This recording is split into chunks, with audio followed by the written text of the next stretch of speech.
O le atatou tapoa I atu I le atua. E whasanga hae o mata I maunga. E o mai ai lo fsosoani.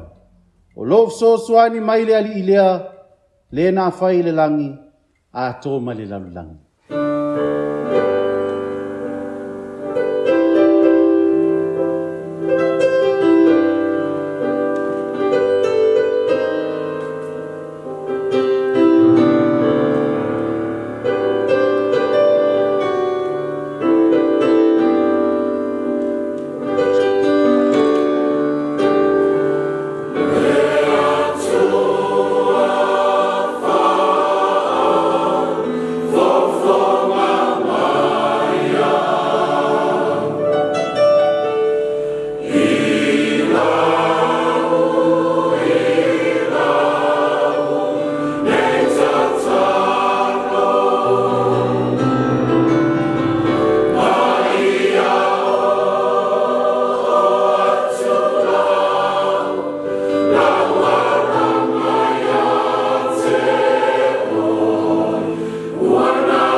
O le tatalo mo le angang pa ia, tātou ifu ma tatalo le atua.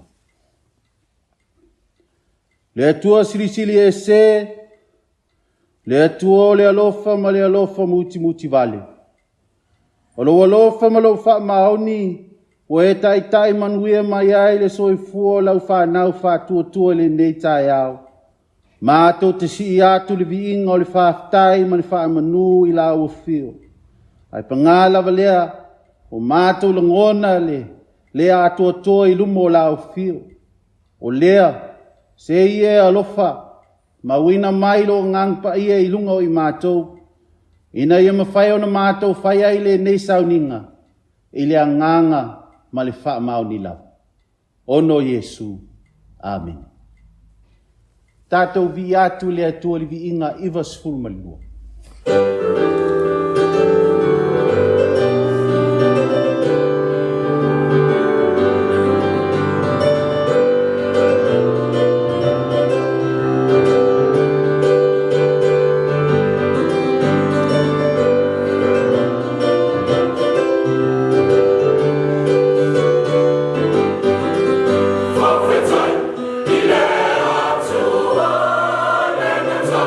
Tatua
o a tātou talo sanga, tātou ifo matatalo I le atua.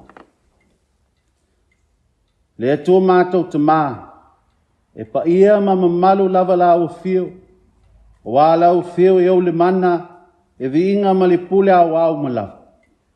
O mātou iai lumo la au fio li nei tai au, e mole atu le angang o le whaftai, o le whamanuma le whanetanga, ono lo lava o lofa o tele mo I mātou. Whaftai le atua, o wawe e momoli mai le soifua ma le ola, o lau whanau whatuatua li nei tai au. Whaftai te mai lau tau singa lofa ma leo leonga, I lo la tau soifua ma lo mātou ola. I le tele o whiau ma ngā luenga o le nawa yaso o mawai. O mātou whaftai lo mātou te mā, ono fuafuanga lau e ka le sia wau, o mātou mawai le nei avanoa I lunga o le nei ala leo. Mātou te whai ai le nei sauninga pa ia. E whaso atu ai si au, e ala I au awhiong pa ia. I si o mātou atu nuu o Samoa, ai mai se foi o I lātou uma, o le ama whai o na o atu iai le nei ala leo. Mātou whaftai le atua I loa lofa ma lo wha maoni, I si o mātou atu nuu pele o Samoa, I au wha manu ianga, I e o teita ina le mālo ma kapeneta, ai mai se le atu nuu atoa. Ia moa pele tō whapa ia mai la o fio e whawai ai mea uma I loa lofa ma lo wha maoni. A wālawa se manuwe o Samoa mo le lumana. Whaftai le pa ia o e ka le sia e fia I te tonu o Samoa, ai mai se foi o atu nuu I whafo, o lo nofo te talo ma tāpua ia se o tātou atu nuu ma le whainga mālo. Whaftai malo a whiong pa ia o mai ai upo le ola, e whai mata I alamo I mātou. Ai le ngata I lea lo ngang pa ia, o le soani siri mo I mātou, I taimi uma mātou te vai ai. Siri lo mātou lo te whaftai le atua, ono Yesu ke viso lo mātou li ma lo mātou whaula. O lona maliu ma lona toi soifua manu mālo mai le oti ma le tunga mau, o mātou mau ai le ole whaavavau. Te a mātou salamo o moni ma whatuatua ia te ia. Ia tuma watu ia te ia lona lava vi inga, nei se e o le whaavavau. Le atua ami o tō nue, e le aise mea lilo lau silafang pa ia. O mātou whalatalata I lo mo lau fio li nei tai au, e tau tinu atu lo mātou whale tonu ma vai ngō malava. A wāo I mātou se whanau ang sala. Whamangalo lo mātou le wha maunu, I tofi matute o e whiriwhiri ai mātou te ngālo I ai. Le atu ai whaafonga maia. Ma whamangalo mātou se ma anga sala, I le tōtu pa ia o Yesu ke riso lo mātou li ma lo mātou whao. Le atua whaafonga te tāloi. Sile alofa maia, ma e whaafonga ina la mātou tāpo inga o whaia nei. Ia awina mailo ngang pa ia, ina ia mātou whaia I le nei sauninga, I le anganga ma le wha mauni lava.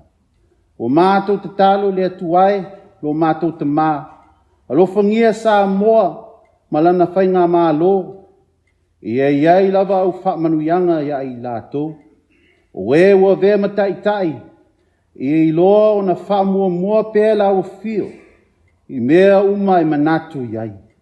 Ia tai ma le ongsai, tai ma le alofa, ia maua le whiaulu whani, ina ia manuia le atunuu, ai maise o tangata lauteli. Ia iai fo I au whamanu ianga le atuai, e le nofua e ka le sia e fia. Ia au auna ma tai o loo ngā lulue, e ati nai au whiau, ma au ngā luenga I te tonu o Samoa, whapea atunuu I whafu. Whamanuia le atua I fuafuanga uma, I le ati nai ina o lautale lei I so se tāpua inga. Ina ia maua e tangata uma lau whao le tanga. Ai maise o tupulanga lalo vaoa. A wale lumanai o atunuu, ai maise o lau e ka le sia. Mātou tuina atu nisi o loo whea ngai mamai o le tino, ia vea tongu vitinga ua saunia, e a wala atu ai o a au wha amalolo. Staimi mātou mawhau ia wafiong pa ia, laonga lau fio, e alai lau au auna whātau waa. Ia mātou whalongo foi male manino, I lau feta lai mai. O a mātou te talo ia, whātasi male telo te talo le loto le tangata lava ia whaia pe ia ilo fina ngalo ai leo mātou loto. Ono Yesu. Amen. Tātou toi pese atu le atu le pese selau male fitu.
O le faitauina o le tusipaia, tusi filifilia mai le whengainga fau e tusa ma le whasinonga le tusi faitau aso. Kornito mua ma tau pua iwa. O te faitauina mai le whaiupu sfulu ma le tolu, se ia whangata mai le whaiupu sfulu ma le iwa. Whaafonga maia o nisi nei o awhiong pa ia lo tātou li. Tau te leo loa ea o e ngā lulue i mea pa ia lātou te ai i mea mai le malu malu. O au auna i le fata faitaulanga, o lātou tofu i tu faanga faatasi ma le fata. O whape foi le poloa inga le alii, i folo le tala le lei. E maua mea le tino i le tala inga o le tala le lei. Au te le whaia se mea e tasi o nā mea.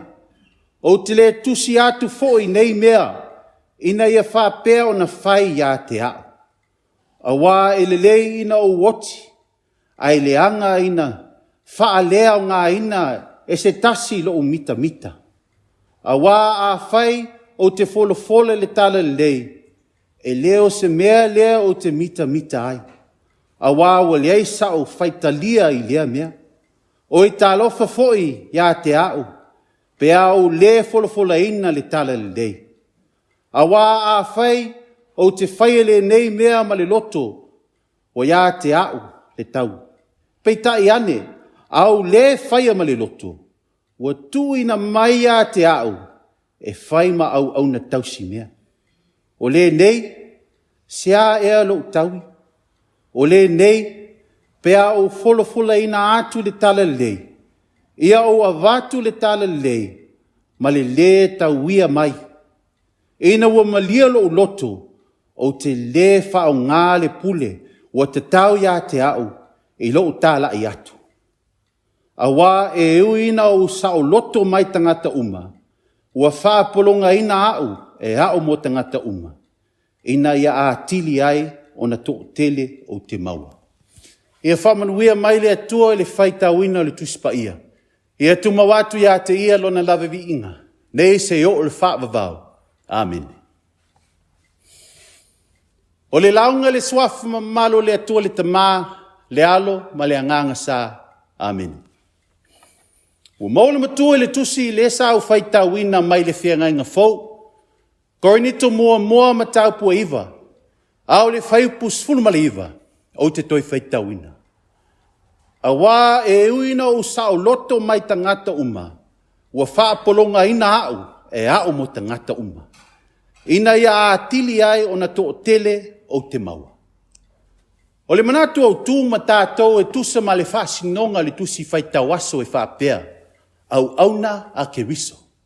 Au auna a ke wiso. Ese le matango fie o le nei mataupu mo tātou i le nei tai au. A wao loo patino i le whiriwhilinga le tangata lava ia e whaunga ina ai lona saulo tonga ma ai a tatau e ofu ina atu lona soifua e au auna mole ali. A wā e sao loto uma tangata e whaunga ina ai a la tau lava ai a tatau e whai ai le whiriwhilinga a le tangata lava ia.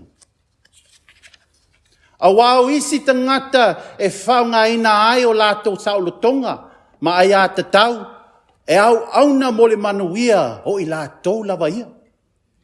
E le aise popolenga mole manuia o nisi uso a tangata.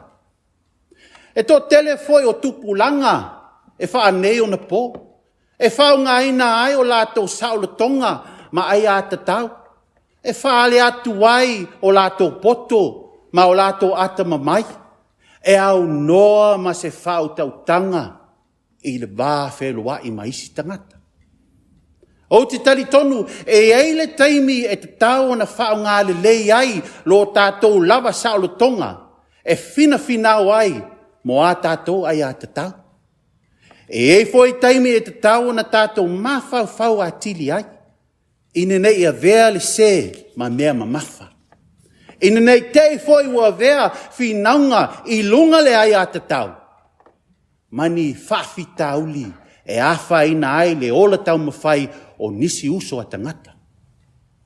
O le manatu mua launga e whapea, o tangata ua vea ma au auna ia ke wiso, e foi luma ma foi tua le whaunga ino lato saulo tonga ma ai a te tau. Ua wholofola ina e Paulo, lana lava ai a tatau, e tusa malana ngā luenga wha apostolo. Pai mai Paulo, o le mata whai oi a le kālesia, o le tau singa, o le apostolo, mo lana ngā luenga tā lai. Whai mai Paulo I le whai upo e sulu ma le whawhapea. Ua whapea foi le polo a inga le alii, I e fole le tala lei, e maua mea a le tino, I le tala inga o le tala lei. O le ngā luenga lea o le tausinga o au auna le atua, e maa sani foi e kālesia e whaanei o na po. O loo iai le mata foi oi o le whaifi au, e tā lai le tala lei. Ma le mata whai oi o le e kālesia e tausi le whaifi au. Peitai. E ui lava o loo iai le ai a tatau a Paulo. E maua ai mea alofa whaale tino mai le e kālesia. Ai nā le whaataua ina. Whai mai Paulo le whaiupo e sulmariva. O te le whaia se mea e tasi o nā mea. O te le tusi atu foi nei mea. Ina ia whaapea o na whai a te a. Ua le whaataua ina e Paulo. Lana ai a tatau e maua ai mea. Ai ua whaataua ina e Paulo. Lona wala wina. E a vea ma au auna ia ke wiso e tā lai le tala lei. O le mea lea ua whapea Paulo o le whaiupo e sulma le valu. O le nei, sia ea lo tau. O le nei, pea o folofole ina atu le tala lei. Ia o avatu le tala lei, ma le tau ia mai. Ina ua malia lo loto o te le whao ngā le pule o te tau ia te au I lo tala i atu. O le ngā luenga tā lai, e leo se ngā luenga e sāhili ai ni tamau a inga whaaletino. A o se ngā luenga e sāhili ai tangata o le loa ono le anga sala. Ina ia toi whaale lea lato maftanga ma le atua. O leo a whao ngā ina tatau le ai a Paulo. Ina ia o le tala lei I loto ma ngang o tangata o le kālesia. O le tali le nā le tangata ua whaamua moa le atua I so ona manao. O le sili ia, ai wa nau e whaia li whina ngalo o tātou tamao I le lang. E whape nā winga o tangata ua vea ma au auna ke wiso. O le manatu moli o launga e whapea, o tangata ua vea ma au auna ia ke wiso, e whaamua mole au aunanga, I lo le nau I le tofi. Sila I le whaiupo e sulmariva e whapea. A wā e uina o sau loto mai tangata uma. Ua whaapolonga ina hao e hao mō tangata uma. Ina ia a tili ai o na to tele o te mau. E ui lava o Paulo o se apostolo na wala au mai e Yesu. O se au na foi o te lelo na sila fia I le tāpoenga whakirisiano. Whapea le tāpoenga whaiutaia. O se misionare wo umo na whatuina e kālesia e fia. A o lewa whai mai, ua vea o ia mapolonga. Ina ia maua ni a nganga se tele mō le mālo le atua. O lona winga, wa le manatu I lona tofi wha le apostolo. Wa le manatu foi I lona ata mai wha le tala lei, ia Yesu Kiriso. Ai wa whamua lona au nanga I tangata umo le kālesia o tangata yutaia o tangata nu ese whape fo I tangata vai. Ina ua vea o ia mapolonga. O lona winga e lei se pāpupuni o lona nau ta inga. Ina ia ho o le whiau o le tala lei I tangata uma. O loo atangia e Paulo le winga o le whetalainga Yesu e le evangelia mareko ma tau pus fulu, whai pus whāsun ma le tolu e o le whāsun ma le lima. A o se fia sili a te autou, ia whai o ia ma autou au auna. O se fia mua foi a te autou, ia whai o ia ma tau tua a autou uma. A wā foi o le atali o le tangata na le sau o ia, ina ia au auna tangata ia te ia. Ai peitai, ia au auna o ia. Ma foai na atu lona ola, o le tongi ola, mō tangata e tō tele. O le anganga foi le nā Paulo. Ina ia foai ina lona tangata atoa, e au auna atu I tangata umalava. Ina ia oo le whiau o le tala lei e o lato loto maanganga. Le pa ia ma le mamalu o so tātu atu nuu pele o Samoa. Ai meise e kālesia e fia o loo tatalo ma tāpua ia. Whape foi e kālesia i atu nuu I fafo o le whiau le nao le tala lei mo I tātou. Wa au maia e Paulo le lui tau mo tātou uma. Ina ia tātou whaunga ina te tau lo tātou saulo tonga. Ai meise tātou ai a te tau. E a ti ai ai lana ngā luenga. E a ti ai ai tātou nuu. Ai meise foi tātou ai. O Yesu lava ia na whai mapolonga. Ina ia maue I tātou le saulo tonga. E le manatu o ia lona tofi wha le atua, o ia o le masia, le alo o le atua. Ai nasa saa whaoti lona soifua mō lo tā whaoletanga. Ina ia le whano se tasi e whātua ia te ia, ai maua le ola e whaavavau. Ono Yesu. Amen. Tātou toi pese atu le atua le pese selau, ono sfulumaleiva.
O le tatalo whamanuia, tātou ifo ma tatalo I le atua.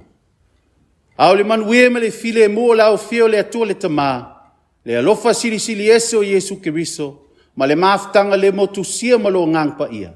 Ia tu mo mai o mato lunga. Ma lunga lau whanau I le lalo langi atoa, nei se o le whaavavau lava. Amen.